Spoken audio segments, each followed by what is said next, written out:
The Missing Key, a one-word story for English learners. Meet Tom, a curious 12-year-old boy with a knack for discovering new things. He lived in a cozy neighborhood filled with small houses, friendly faces, and a big park just a short walk from his place. After school, Tom would quickly finish his homework so he could rush outside to play, climb trees, or dream up exciting adventures. One sunny Friday afternoon, Tom thought it was the perfect time to head to the park.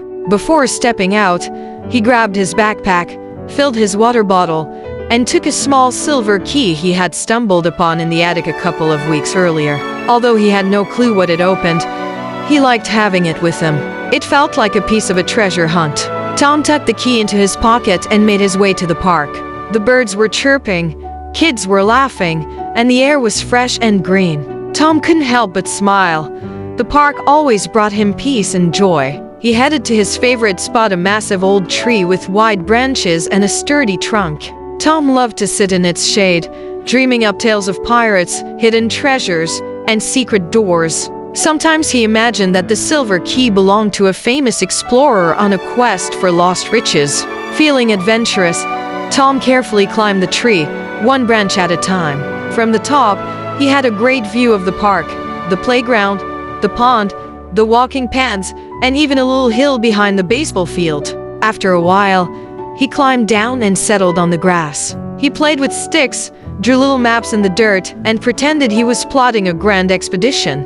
While he was busy playing, the key slipped from his pocket without him noticing, landing softly in the grass beside him. Tom spent nearly an hour at the park. As the sun started to dip lower in the sky, he decided it was time to head home. He stood up, brushed off the grass from his shorts, and began to walk back. Once he was home, Tom reached into his pocket to grab the key. But to his surprise, it was missing. He checked his other pocket, nothing. He looked inside his backpack, still empty. "Oh no!" Tom exclaimed, his voice trembling. "Where's my key?" He dashed back into the house, searching the hallway, the kitchen, and the living room, but the key was nowhere to be found. Tom's heart raced. He couldn't explain why that key mattered so much to him. It wasn't valuable or magical, yet it felt special, as if it held a secret waiting to be uncovered. "I must have dropped it at the park," he thought. Without wasting any time, he sprinted out the door and hurried back to the park. The sky